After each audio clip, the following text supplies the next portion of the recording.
Hello. Good evening. My name is Keith Helfrich, and I am the managing director of a small team of consultants in the San Francisco Bay Area, Action Analytics. Here is a photograph of me. I'm going to record this talk without the camera, without the video. This is a fairly deep technical dive into the 8R's of the new Tableau data model and relationships. So this is kind of the one and only chance to get to see my face in this talk. There it is. And this session today is the second of two sessions that I'm giving here for the conference this year. And the target audience is for the person who is a practitioner on that journey towards becoming proficient. And we're going fairly deeply technical this time. So perhaps if you're not a practitioner, then this talk may not be so relevant for you. Although it could, you might, for example, be the manager of a team and just want to kind of deepen your own skills, even if you aren't working in Tableau day to day.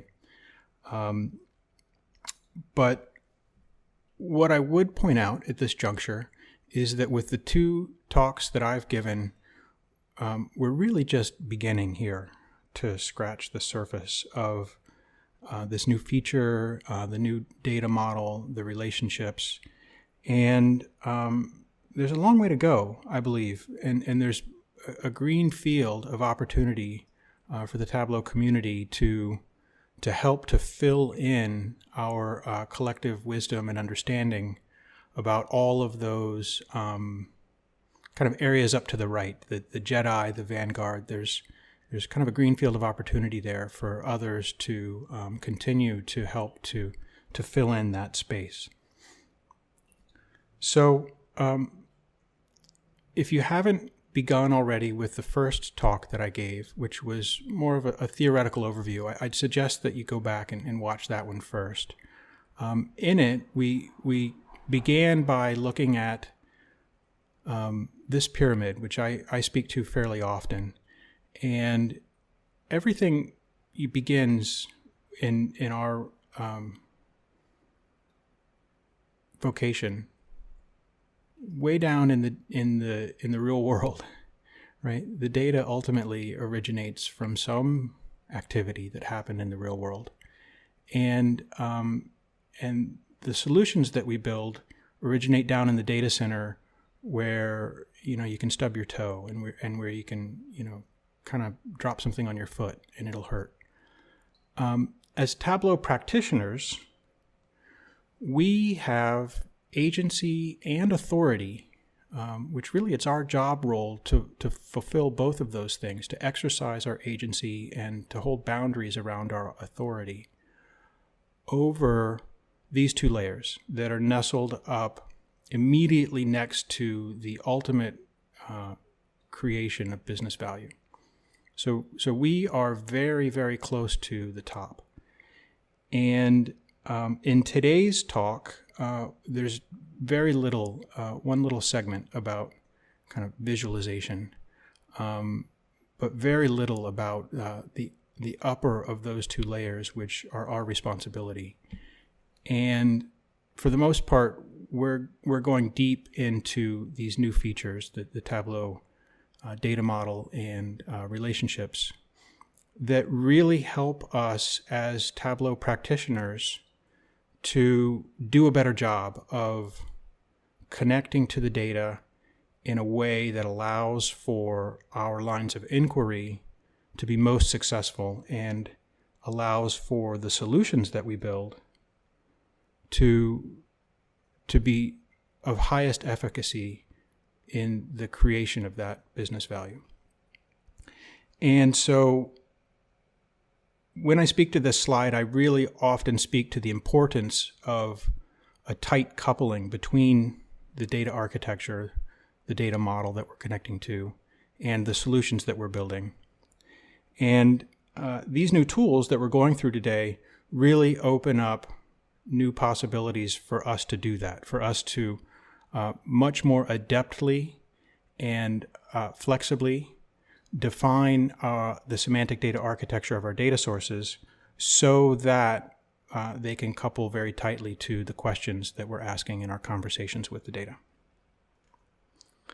So I began the first talk also with this quote from the Navy SEALs about how slow is smooth and smooth is fast. And we spoke a lot about this in the first talk. So here in this conversation, what I'd like to do is open with a deeper introspection on what this looks like personally for me. And to convey that, I've just come up with this quotation to say that slowing down creates the non-cognitive space for deep worth synthesis tasks to occur. And by this, what I'm getting at is that the very reason that we do data visualization, the reason that we visualize information and encode data into these precognitive attributes is because thinking is hard. And cognition developed only recently in our evolution, and it hurts to think. And so the whole art of data visualization is to go around cognition and to avoid that cognitive burden. And so for me personally, what I'm finding in my practice is that it's possible for us to learn skills that enable us to eclipse cognition even when we're building the data visualizations. You know, we work with very complex circumstances as data practitioners. And what I find is that slowing down, especially slowing down the mental chatter with whatever tools and skills that you use. For me, for example, I practice Qigong, which is kind of a movement meditation. For you, it could be a yoga practice or any type of meditative practice that enables you to, before you enter into the deep work session, when you're really diving into something that's complex, to enter into the mental and physiological state of coherence that allows you to arrive at a whole brain presence. What I find is that it's worthwhile slowing down so that I can arrive at that state, because once I'm in that state, then working with the complexity it's not a thinking activity. It's non-cognitive.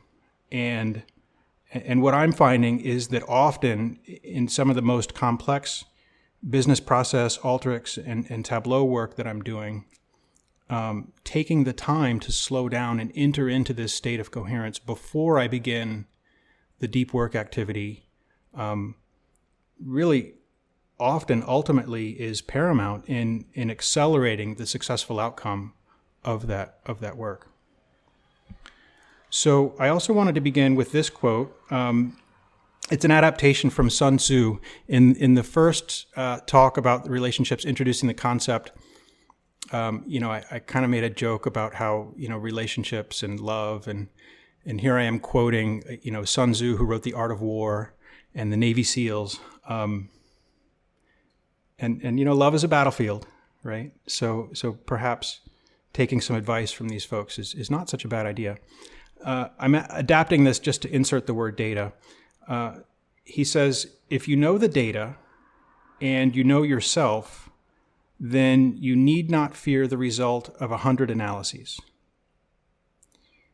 If you know yourself but not the data, then for every victory gained, you will also suffer a defeat. If you know neither the data nor yourself, then you will succumb in every analysis. You'll fail in every analysis.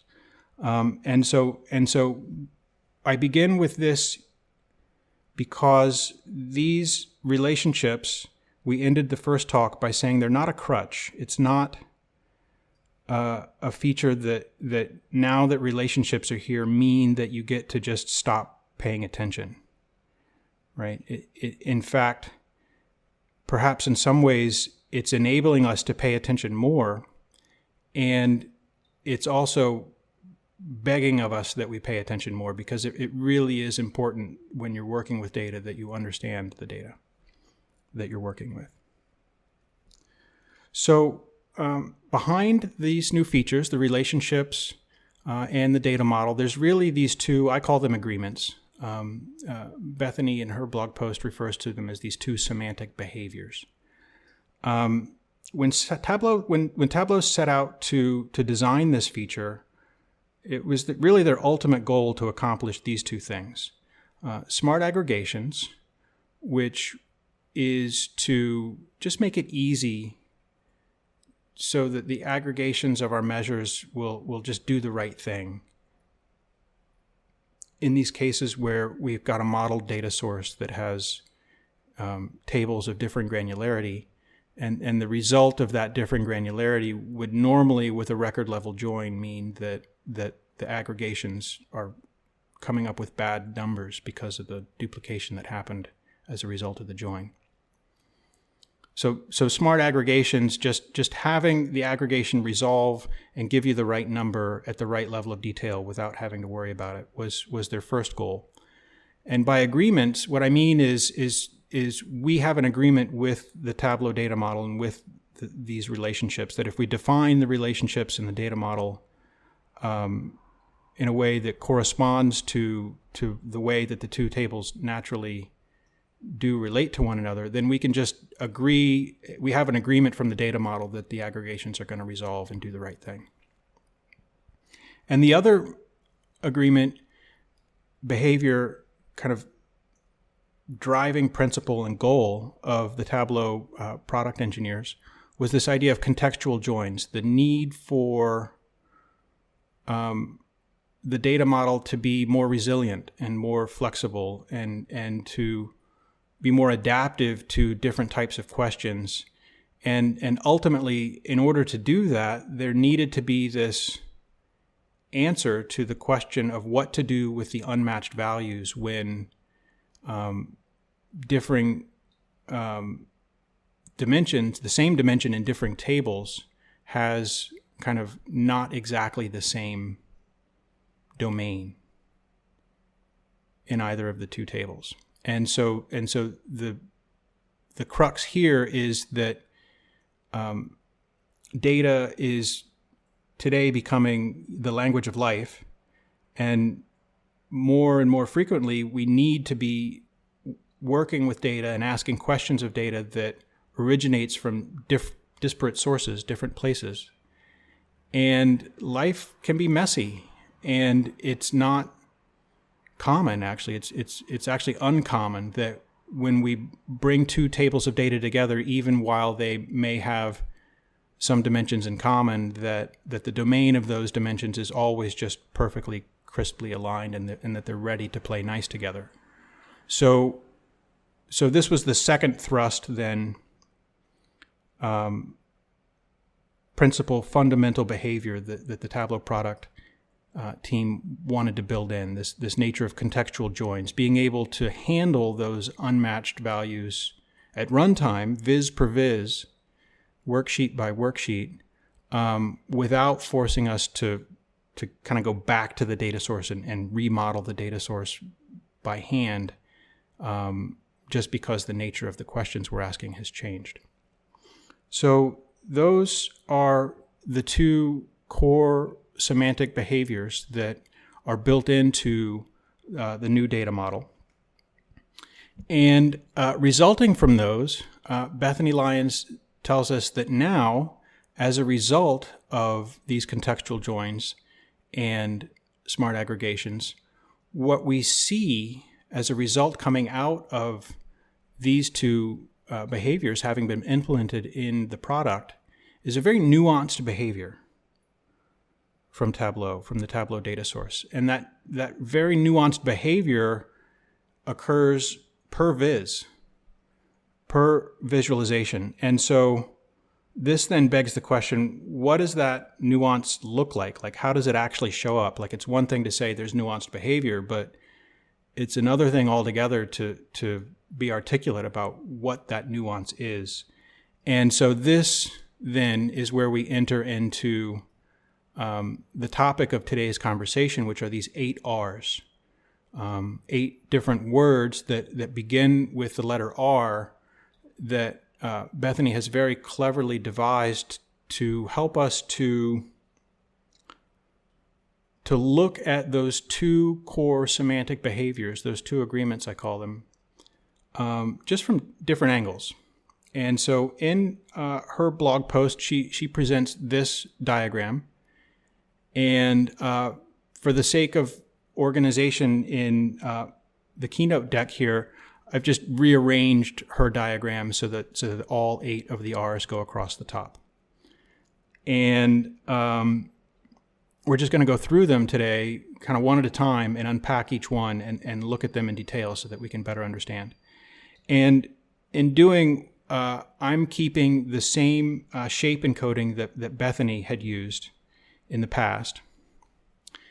And, you know, before you panic about all of this, because it can be a lot, the main thing to understand is that these 8 nuanced behaviors, they emerge from the 2 agreements. So fundamentally, it's really just those 2 core semantic behaviors, the smart aggregations and the contextual joins that are at the heart of everything.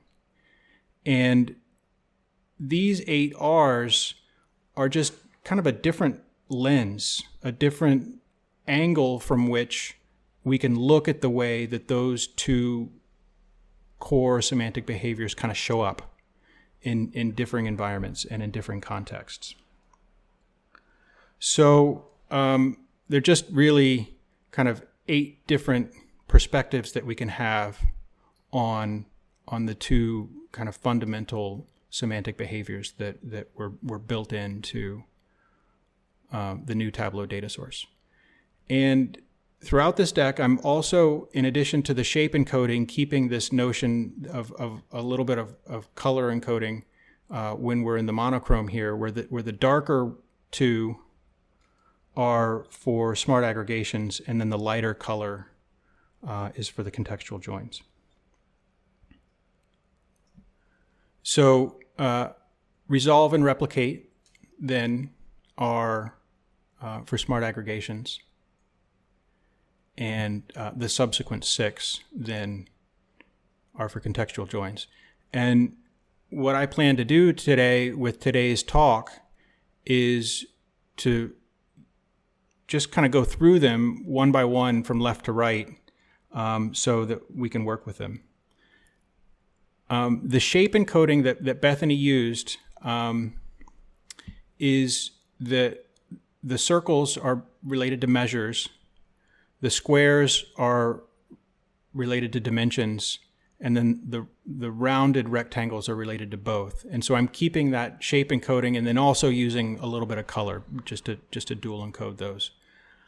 And so when we say that the green circles are related to measures, what we mean is they have an effect on the measures in the view.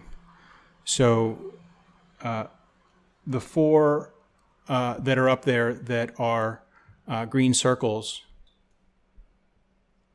those 4 R's, they have an impact on the measures in the view.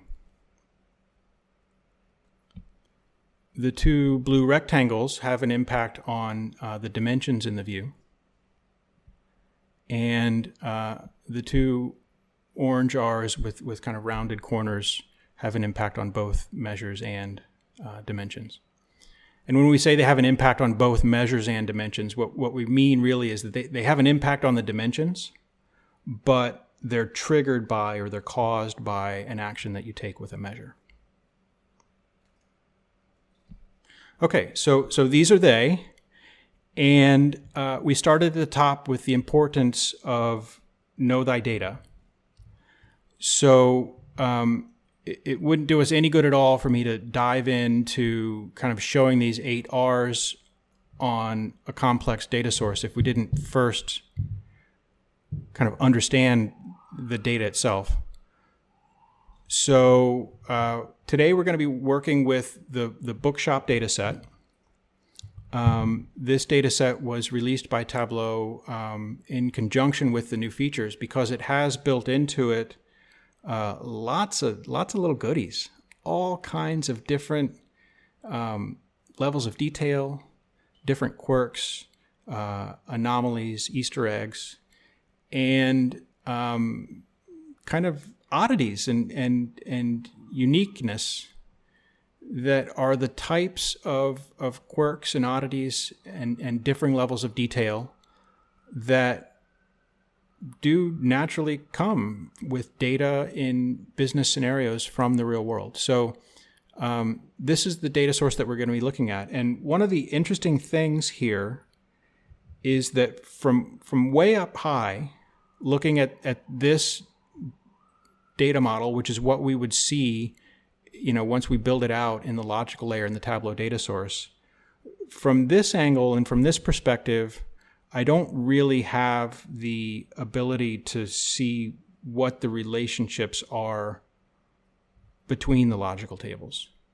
So I don't have the ability to see whether or not those things that the new features were built to help us to work with exist, or if they don't. I can't see that from this picture. So I can't, from this picture, see whether the dimensions on either side of a relationship have unmatched dimension members, if the domains are different. And I also can't see from this picture whether it's the case that one of these logical tables has a level of detail or a granularity that differs from the other. So to do that, what I'd like to do is drop now down into Tableau in this effort of know thy data and explore the bookshop data set in Tableau so that we can get a handle and a feeling for those things. And that way, once we understand how the data is, then from that understanding, we'll be able to launch into how these 8R's show up and how these 8R's can help us to really better understand the relationships in the data model feature.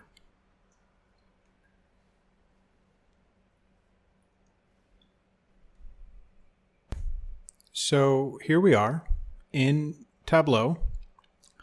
I am working currently with version 2020.3, most recently released. Definitely has the new relationship features built in. And I have connected to the bookshop dataset. And I have here a fully built out rendition of this bookshop data. At a high level, we're dealing with the scenario where we run a bookshop. Each book is written by an author. Some books receive awards.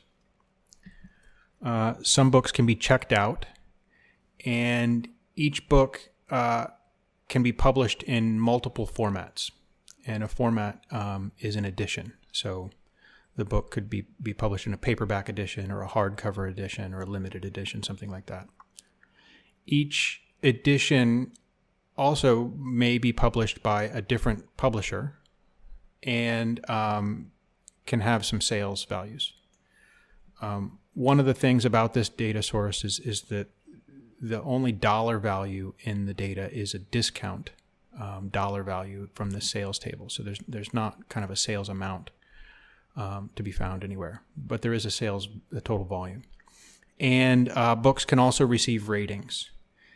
And the way that the ratings work is not dissimilar to like ratings on Amazon. So a reviewer would leave a review for the book on Amazon.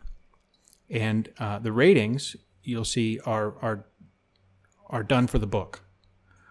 So this will come to bear in the future because each book has multiple editions, but we'll see that when I leave a review, I leave it just for the book, not for this specific edition.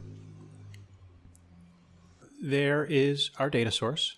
And what I want to do is I've got some placeholder worksheets down here, just begin to do an exploratory analysis and explore the relationships that exist inside of these data, and begin to understand how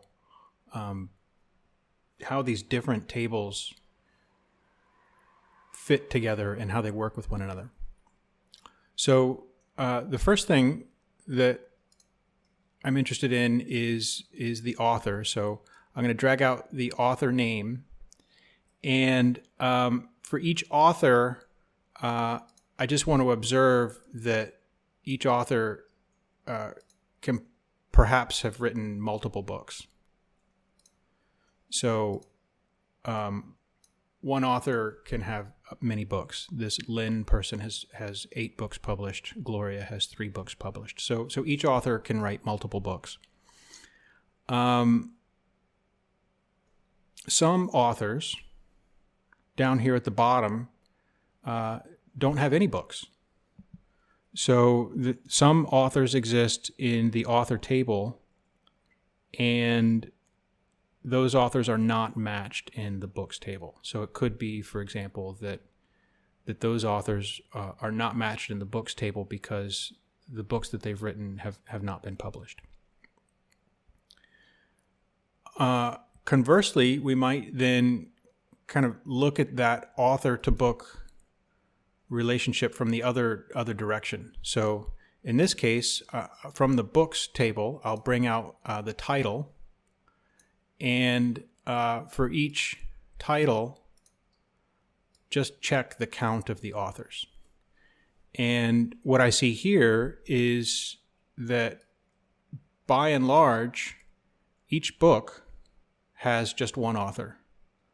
So it's not the case ever that the one book has multiple authors in the data set, at least. Each book has just one author, except for the 7 authors that existed in the authors table that don't have a book published yet. Each of those 7 authors that exist in the authors table but are unmatched and have 0 books published, when I break this data set down by book, those 7 authors each then get clubbed into the null dimension member. So they don't have a title. The title of the book published for those 7 authors is null. So each author can have many books. Some authors exist that have no books because they exist in the authors table, but they don't exist in the books table. And for every title that exists in the books table, there is just one author.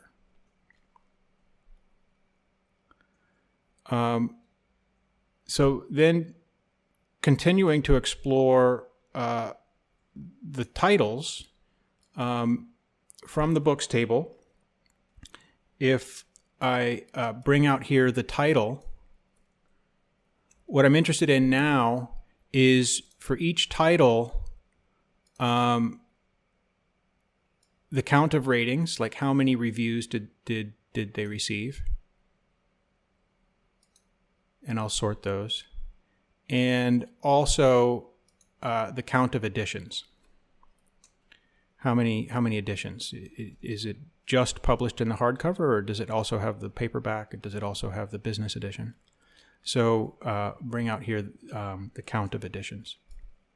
And what I see with this viz is that each book can have many reviews, which makes sense, right? If the book is sold on Amazon, then many reviews can be left for the one book. And each book can also have many editions.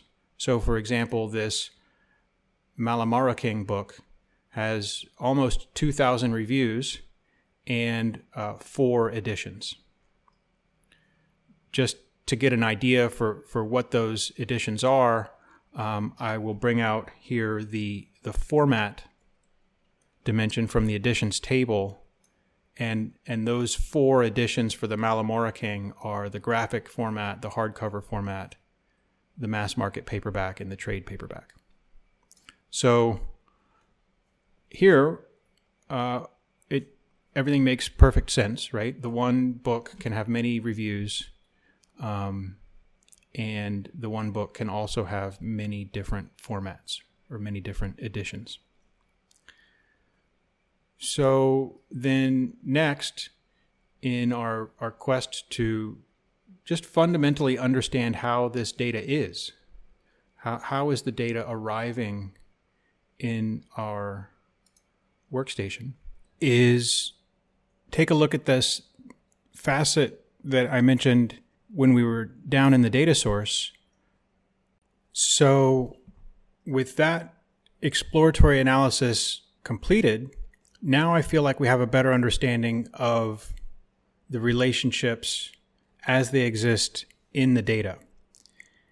And I hope that that exploratory analysis helps to illustrate how inside of the one single business scenario, it can very easily be the case, in fact, here it is the case, that individual logical units that comprise the one data source, each arriving from perhaps a different source system or a different data generation, can have its own unique attributes and characteristics that don't necessarily fit perfectly with the other tables with which that data is related.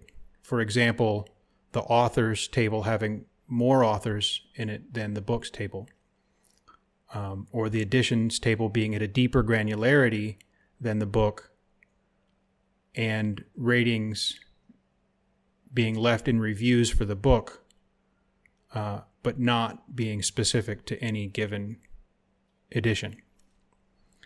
So now with that understanding of the data that we're working with, let's now begin to unpack these 8 R's, beginning first with resolve and replicate, which are the 2 R's that pertain to smart aggregations.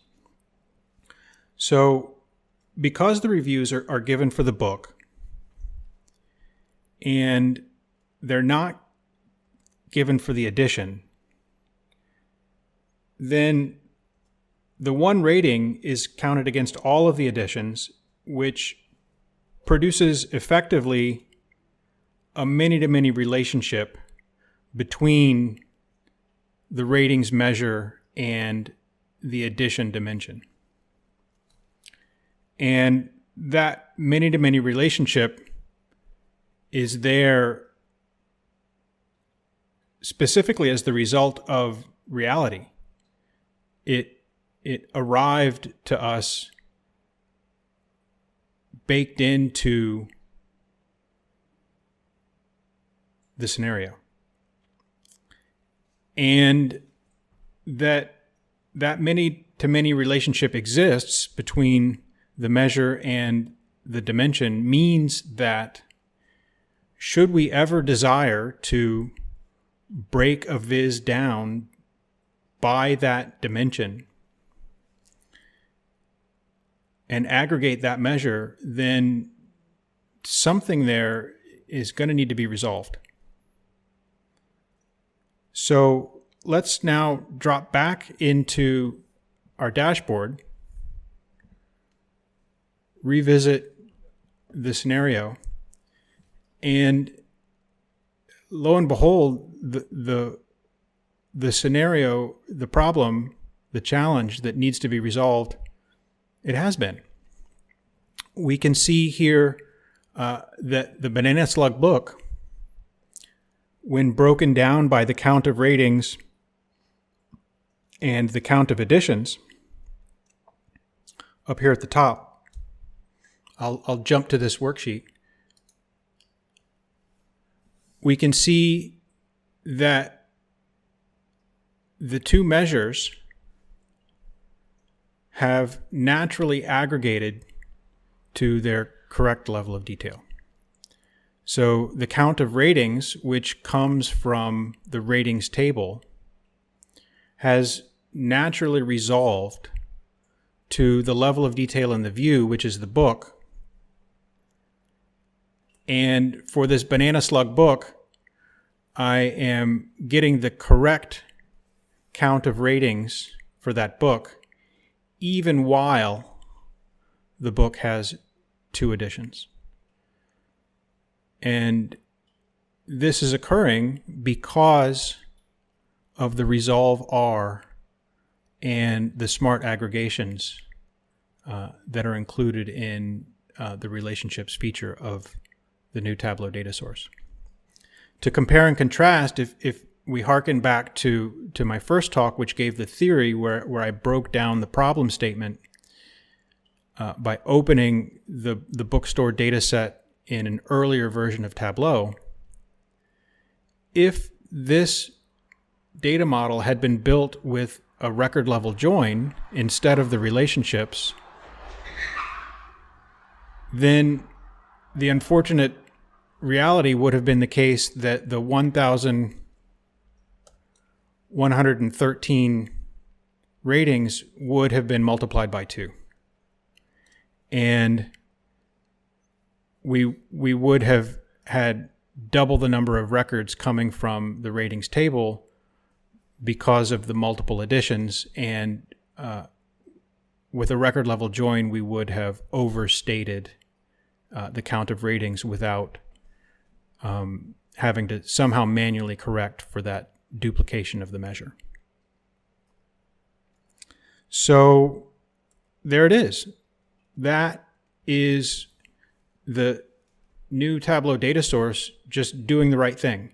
And what I love about it is that it just happened, right? Like, so if you think back to when I was walking us through exploring the data and we pulled out the count of ratings and we pulled out the count of the additions, probably you didn't even notice that both of those measures were resolving to their correct level of detail. It just happened. And that then is really the nature of the benefit that we're getting from the new data model, is that we just don't have to think so much when we drag these things out if the data source has been set up with the correct relationships. The aggregations are just going to naturally resolve to their native level of detail and give me the right numbers. So resolve and replicate, they're really just kind of 2 sides to the same smart aggregations coin. They go hand in hand. So now to take a look at replicate, what we're seeing here is that the measures that are available only at a coarser level of detail are just going to naturally replicate across dimensions that come at a deeper level of detail. So if the measure is only available at a coarser level of detail, then that replication is just going to occur anytime that the viz LOD goes deeper than the measure is available. So now back to our scenario dashboard. This time, what I can observe is down in the bottom right, where we're looking at the reviews, which are available for the book, but don't go as deep as the format. I'll jump to this sheet. That the smart aggregations are now working for us in the opposite direction. The average rating is available for the book. There's 1 rating per book, but that measure just doesn't go as deep as the addition. And the replication then is just happening naturally. Both of the formats get the average rating. And what is really most profound here is that this replication is happening only in this visual context, where we have combined together the reviews at the deeper level of detail of the format, where the format is deepening the grain of the viz. And note that this replication, it's not happening up here in the upper viz, which is at the book level of detail. So really what that means is that the replication is occurring in the right place at the right time, but not at the wrong place at the wrong time. And like we've seen in the problem statement, if that replication were happening down in the data source as the result of a record level join, then the data would be that. The data would be hard baked with the replication included, and my 1,113 ratings would have been multiplied by 2 in the top viz. So what we're seeing here is the two sides of the smart aggregations happening inside of the one data source. So I just think that's lovely. We have the smart aggregations resolving to the correct level of detail when it's appropriate and replicating our measures naturally across deeper levels of detail when they're not available in the right place at the right time. And just doing both of those things inside of the same data source without me needing to get involved. So those then are the 2R's that are kind of inverses of each other, going up or down in grain, and that are used to understand the smart aggregations semantic behavior of the new Tableau data source. So from here, having concluded then with the smart aggregations, let's move into the contextual joins. And I have to admit, when I created this slide, it looked like a big mess. And I was actually kind of baffled, like, how am I going to handle this? Because this looks terrible. And on the one hand, I thought, well, maybe I could just use it as an opportunity to say there's a lot going on in there, because that's true. Inside of these contextual joins is really where things get down and dirty. And then I thought, well, if I could just kind of rearrange these things, then it would be easier to see.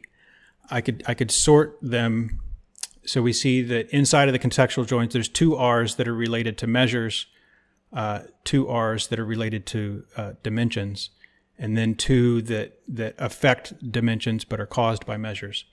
But I didn't want to do that because I don't want to present them in this sequence. I want to present them in the sequence I want to present them in. So I just figured I'd present them the way I want to present them and get rid of the curvy lines. Just simply by sorting the marks on the screen by category, we made the data easier to understand,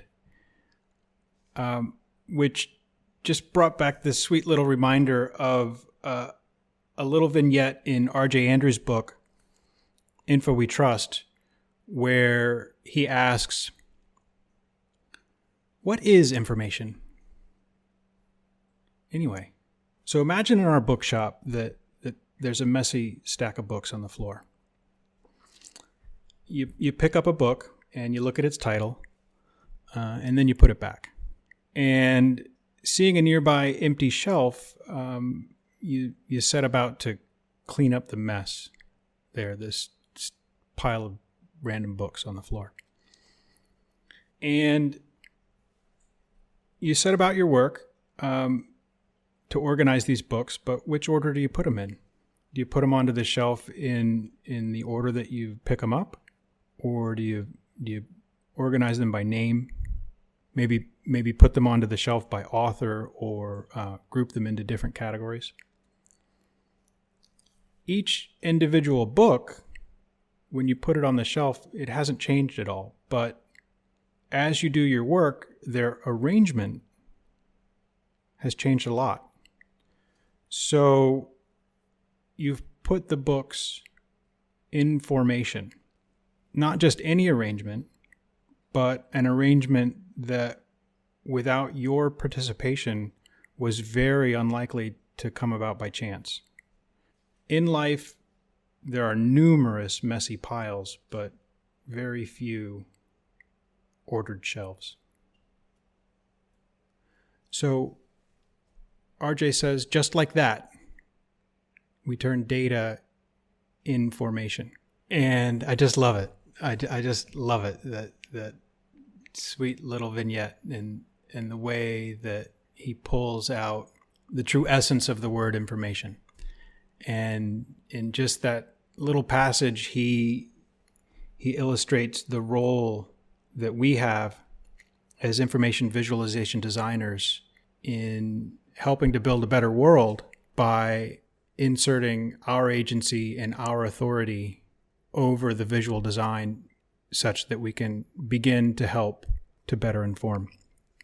So that was just an excerpt, a little reading from page 31 of RJ's just masterfully profound and beautiful book filled with dozens, must be hundreds of beautifully hand-drawn illustrations like those. And honestly, if, like I do, you enjoy thinking deeply about data, then I can't recommend his book enough. But okay, so enough metaphors about data and great books to read. Let's now get back to our bookshop data set and carry on with these 8R's, now diving into those related to the contextual joins. So 2 down, 6 to go. The first that I want to cover related to contextual joins is the remain R, which is telling us that the full dimension domain is going to remain in play anytime we're working with a viz where all of the dimensions come from a single table. And if I drop out here and come back over to Tableau to this scenario that we've been working in, I can see that in play here from the first view that we created. If you remember, there are more authors in the author table than authors in the book table. I think it's something like 41 authors in the author table, 7 of whom down here at the very bottom haven't published a book yet. And so what this remain R is showing us is that because the viz is built from only dimensions that derive from the author table, the entire domain of the author dimension remains in the view. So I haven't lost those 7 authors from the visual context because I'm working with only dimensions that come from the author table. I get all of the dimension members remaining in the view. So that then is the crux of remain. We've got those 41 authors in the authors table, but only 34 have a book in the books table. If I'm working with only dimensions that come from the authors table, then all 41 of those authors are going to remain in the view, and I'm not going to lose them from sight in the same way that I definitely would have lost them from sight had I built the data source off of a left join or an inner join to the books table. So then the next question that might logically arise is, well, what if I don't want all of those to be there? Like what if I don't want them? And then we land at the remove R, which is saying that we could remove them if we wanted to with a measure filter. So what we're saying here is that if I don't want to see those authors that don't have a book published, then one option that I have for removing them from the view is to just filter on my measure to only the authors that have at least one book published. And so in that way, by using the measure filter, I trim down now to, in the bottom left-hand corner of the screen, we can see the 34 rows that match because I'm filtering by this measure which comes from the book table, and I'm keeping only the authors in the view that have at least one book. So that's remove, is that I have the option then to remove those unmatched dimension members by filtering with a measure. I would say actually that there's more to remove than just filtering with a measure.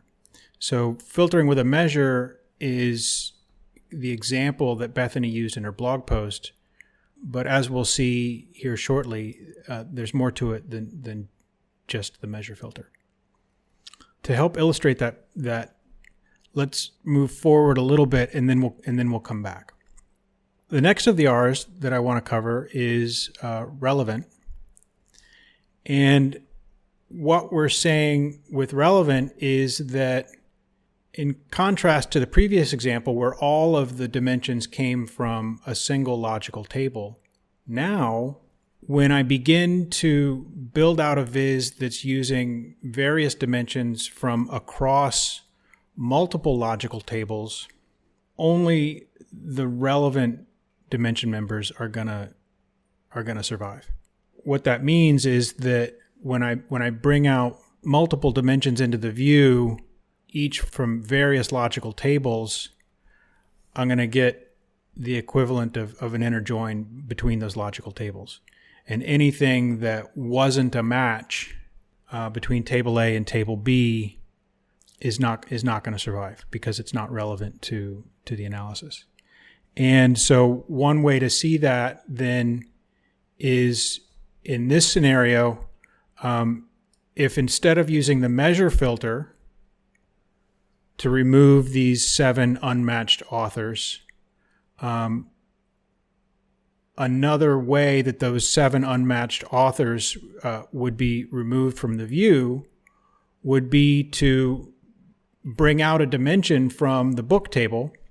And it doesn't matter which dimension that I bring out from the book table, any dimension from the book table is going to put me into this relevant paradigm. So for example, I could just simply bring out the author ID from the book table. And once I do, now I'm mixing dimensions from across logical tables, and that's going to drop me into the inner join between the two tables. And here again, I'm getting only the relevant members of both tables. So another way to think about this is that I could also use a dimension from another table to remove, which might be preferable. What's happening here in this format of getting only the relevant values that exist between the two tables is I've dropped down to an inner join, which SQL-wise might behave a little bit differently than the measure filter, which is, in this scenario, a left join. But if I'm using the relevant R to do the remove, then maybe that's got some other kind of issues with it, because now I've increased the viz LOD because there's 2 dimensions in play. And now that there's 2 dimensions in play, if I were to take this measure and say turn it into just a percent of total table calculation, any kind of table calculation, now because these 2 dimensions are out here, I've got both of those dimensions in the grain of the viz. And I'm going to have to manage the fact that now I've got multiple dimensions that, for in most intents and purposes, mean the same thing, but they're partitioning up the viz, and I'm going to have to deal with that with my table calculations. So maybe I don't want to remove in that fashion. Another thing to keep in mind with remove is that if it's the case that I'm removing these unmatched authors with a measure filter, then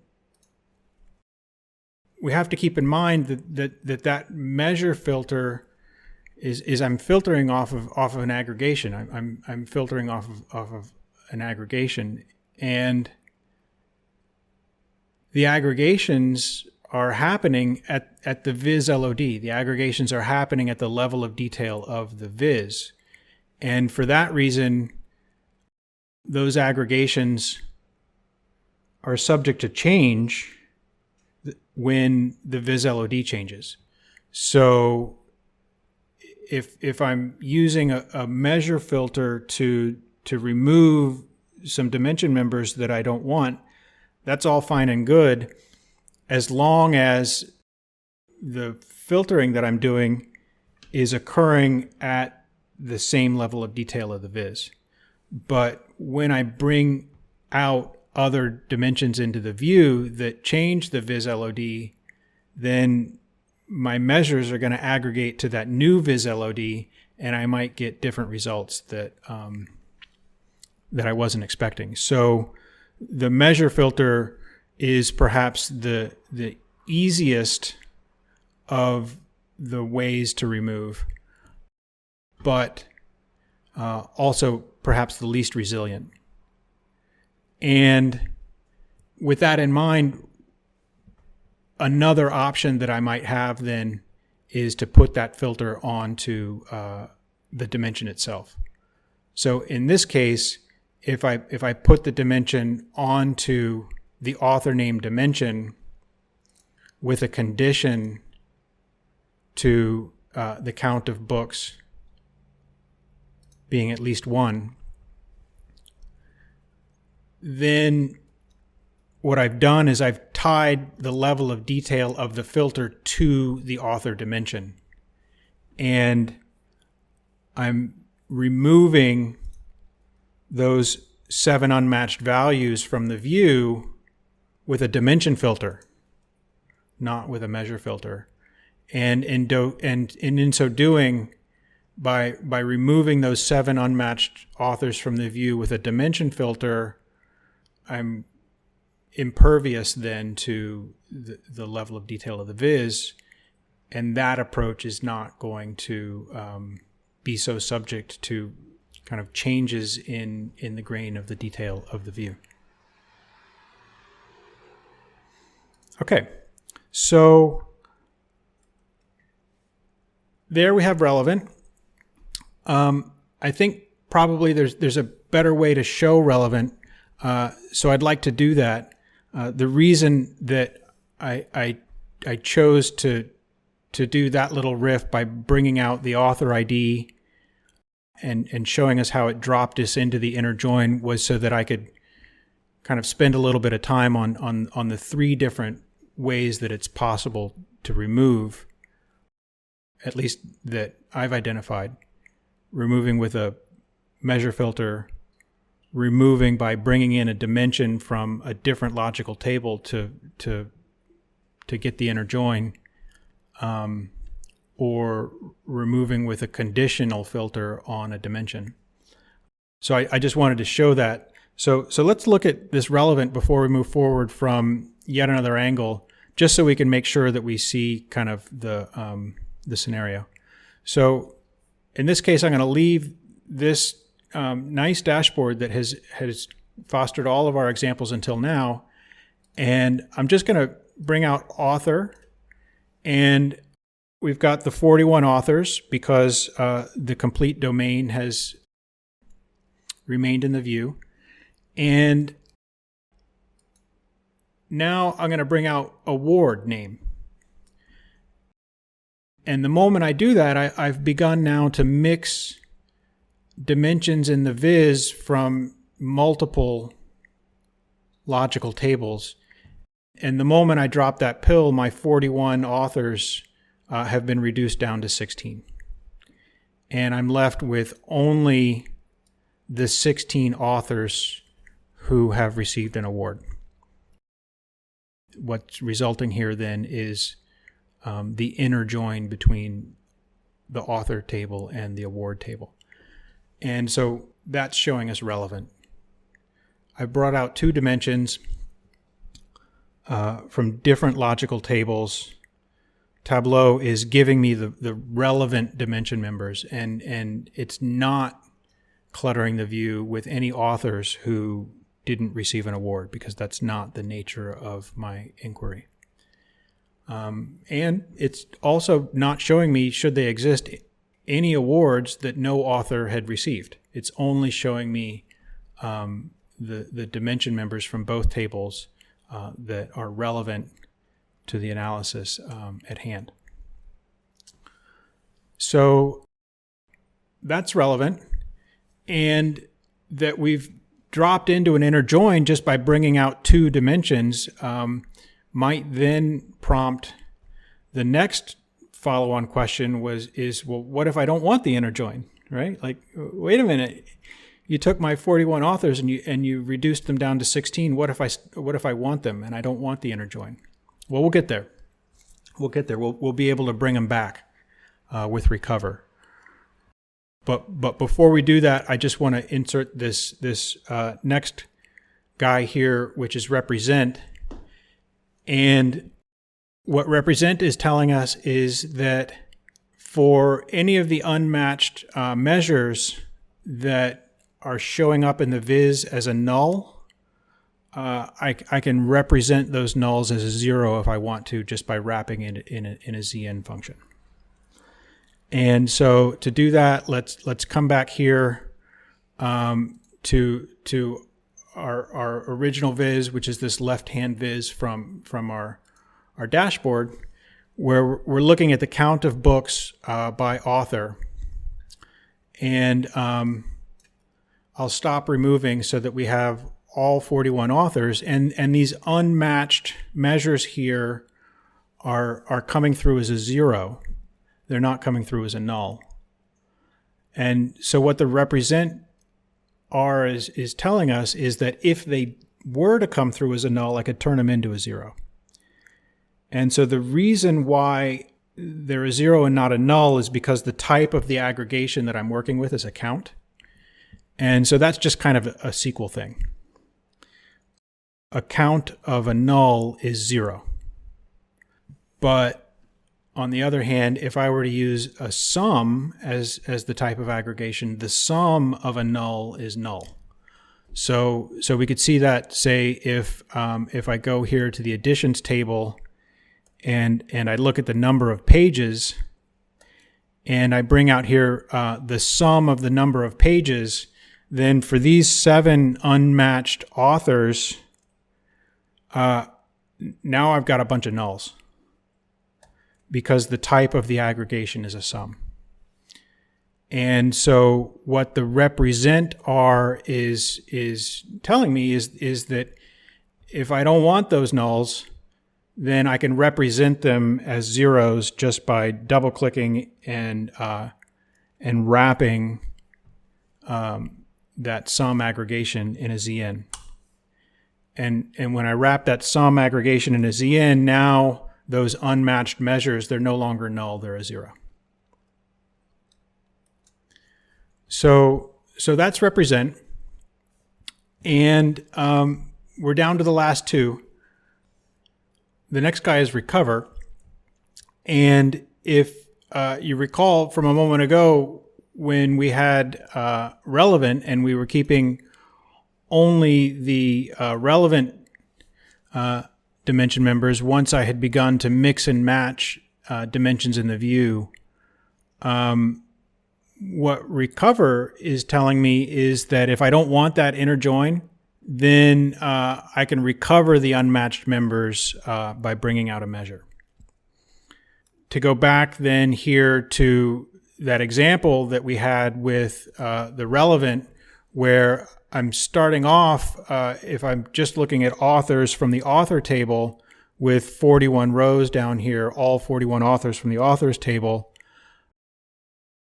Once I bring out the award name, my 41 authors have shrunk down to only 16 rows, only the authors that have won an award. Well, what if I don't want that inner join? So Tableau is giving me the relevant dimensions because it thinks that's what I want. How do I get back to let's say, for example, having all of the authors? I can recover the dimension members that were removed from the inner join from that relevant simply by bringing out a measure from the table whose dimension members that I want to recover. So if I want to get back to the case where I have all 41 authors in the view, recover is telling me that I can recover all of the authors that haven't won an award simply by bringing out a measure from the author table into the viz. And once I bring a measure out into the viz from the author table, I've got all of my authors here. And so simply bringing a measure out into the view from the table whose dimension members I want all of does the trick. So that then is the gist of recover. Simply adding a measure into the viz is going to show me all of the dimension members from that table. And here really is where we're getting to the crux of the real value of the contextual joins. Is what they're saying and what they've designed for is that if I've got measures in a table, I don't want to lose some of them just because they don't have a match on the other side of the relationship. So if I've got really important dollar figures, for example, let's say I had sales for books, but for some reason those books didn't have a record in the books table, but they were sales that happened. And there's something going on where they don't have a match on the other side of the relationship. I don't want to lose those dollar values just because they don't have a match. So simply by bringing out a measure into the view in and of itself is sufficient for me to look at every underlying record in that table from which that measure comes.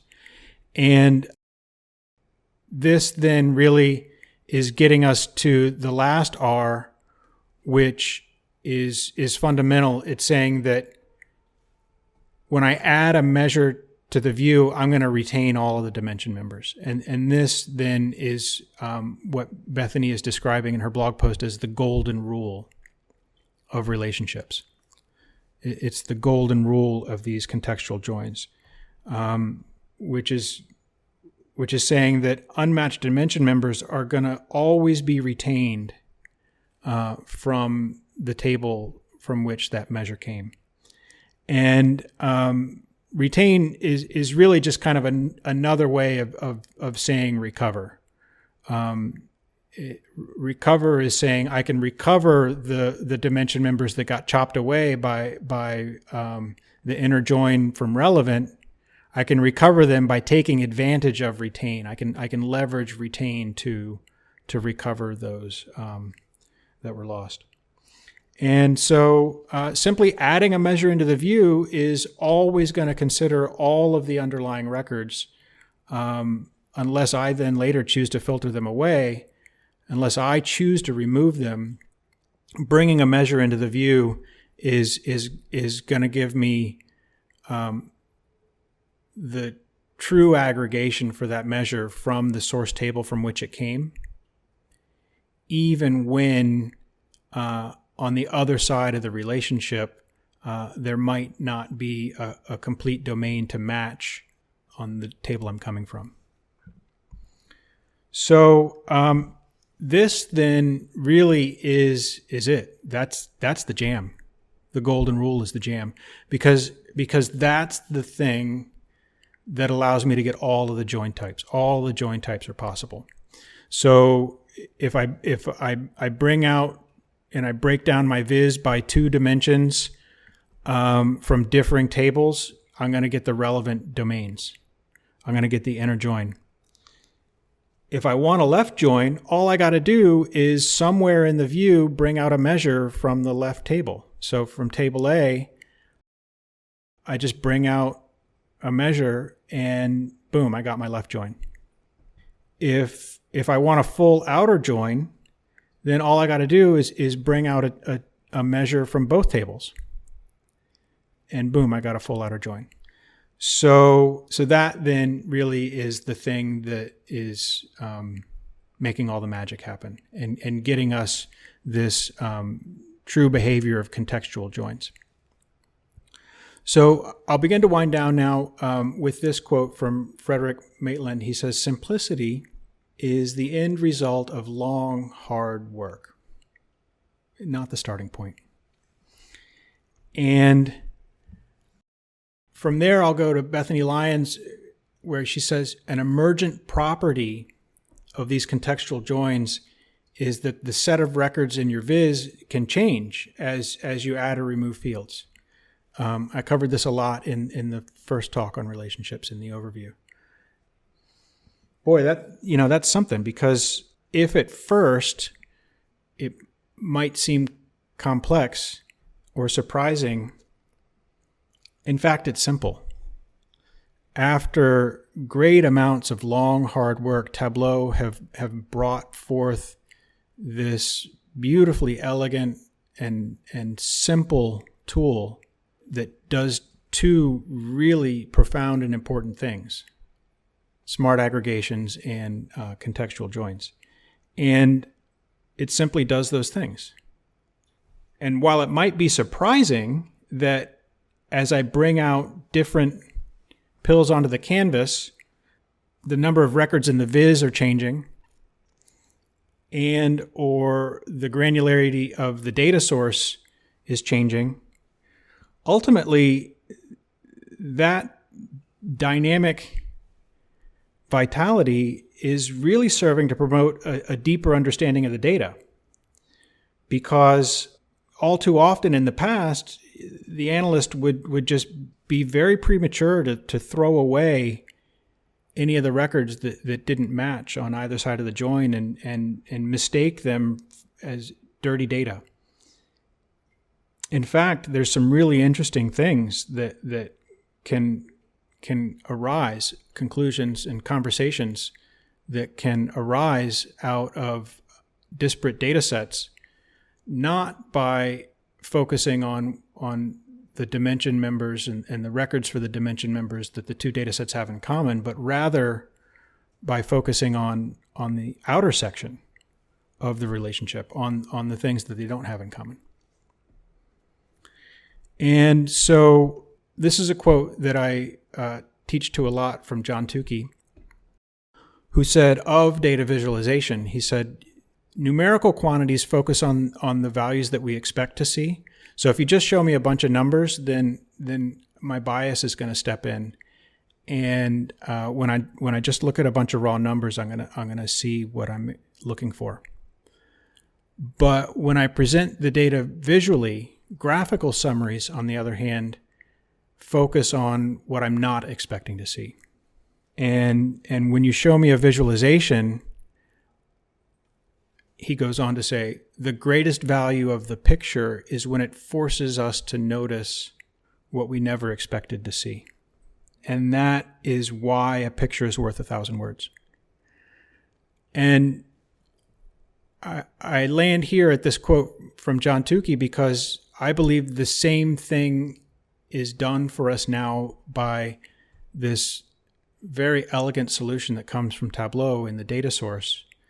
Because the greatest value of that dynamism and that resilient responsiveness to the different viz layouts that I put onto the one data source, the greatest value of the fact that the grain of the data and the grain of the viz and the records that come back is changing on me is that it's going to force us to notice what we never expected to see.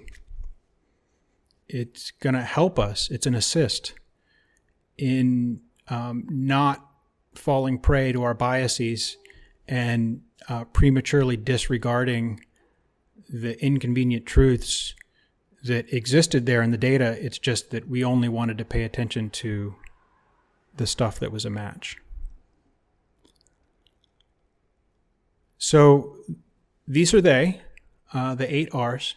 I hope that after this conversation, this whole notion of relationships and the new data model is much easier to understand.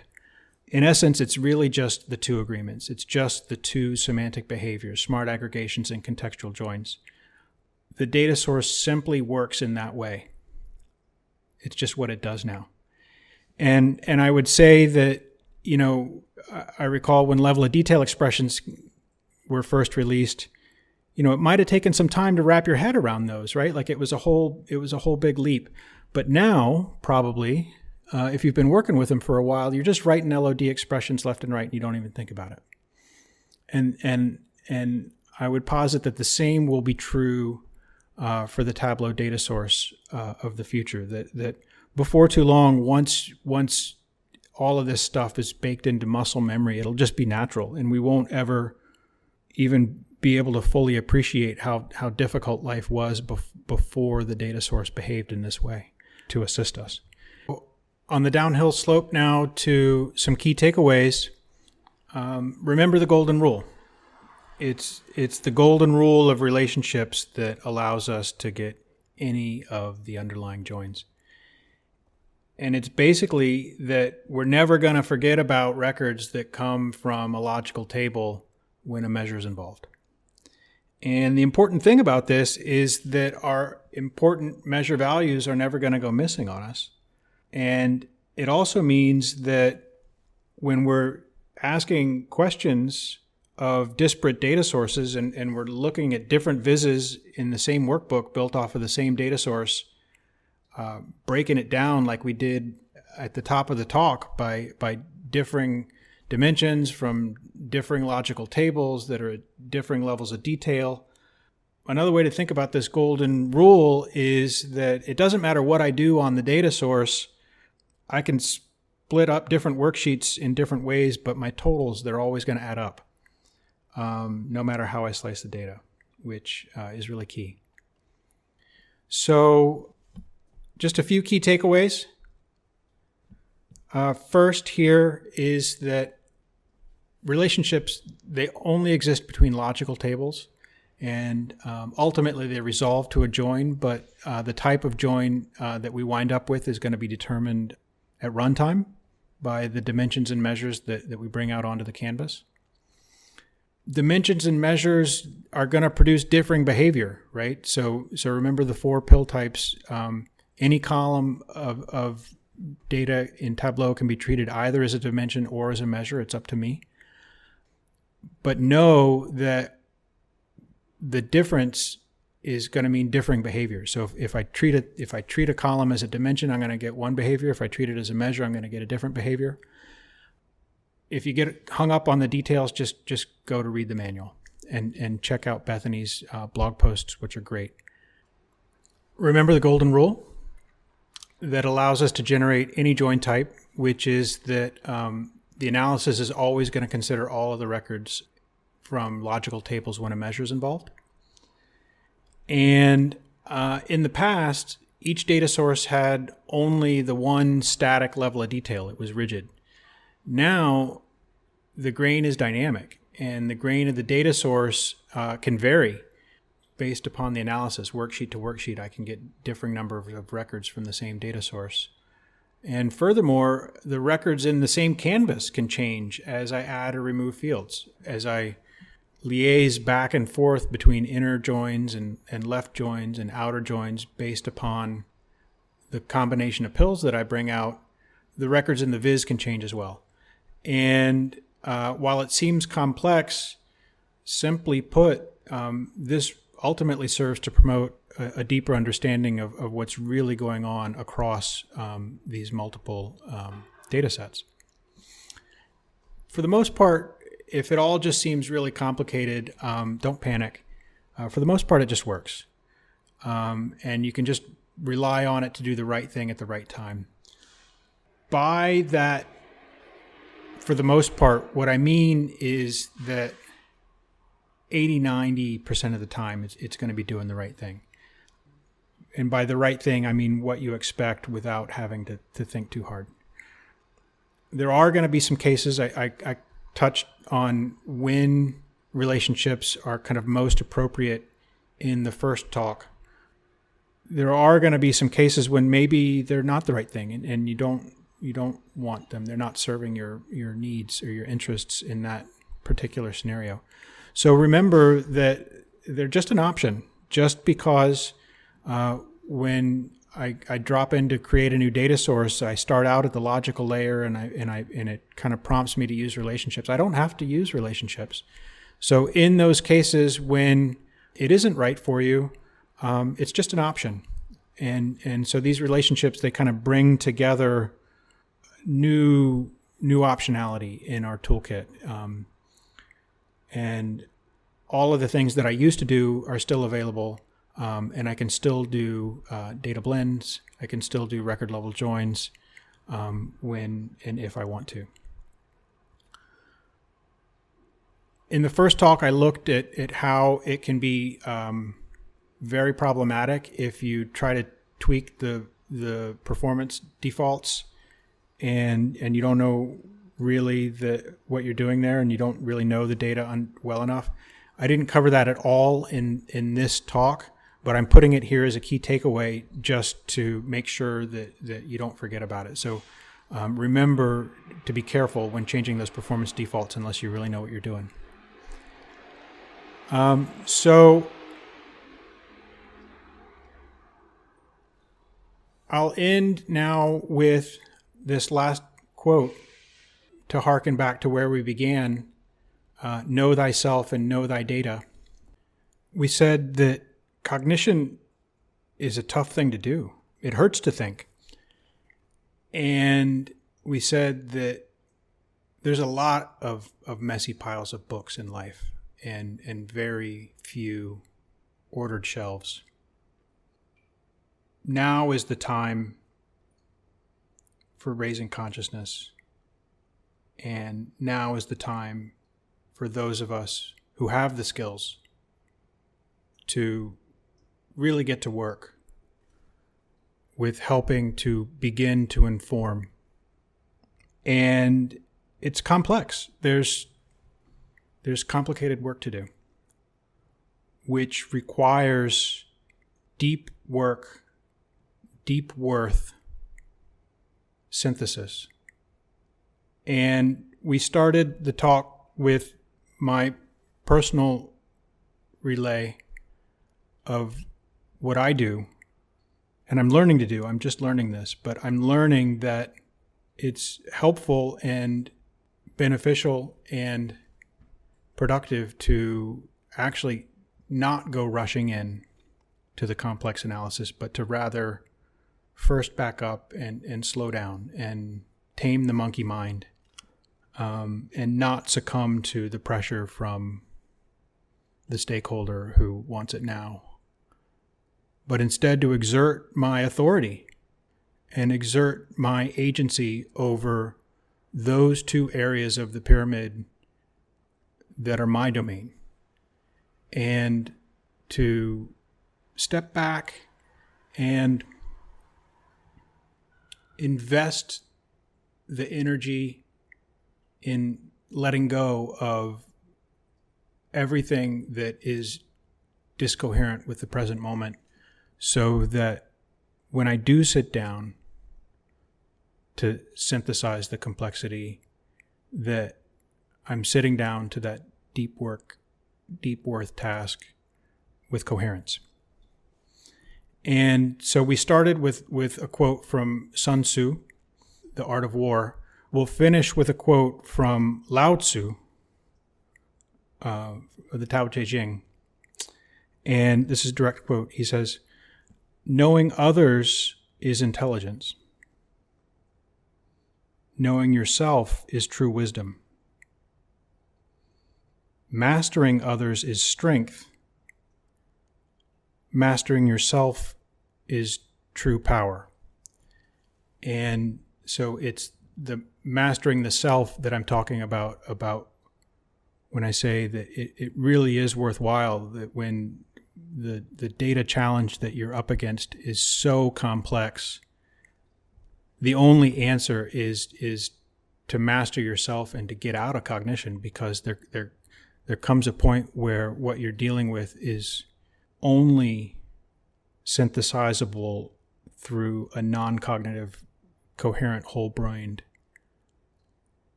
approach to the deep work session. So thank you for sticking with me for this 90 minutes or so to go through this. It's really been a great pleasure. I'm Keith, and I hope to see you sometime soon once we can get back out into the world again.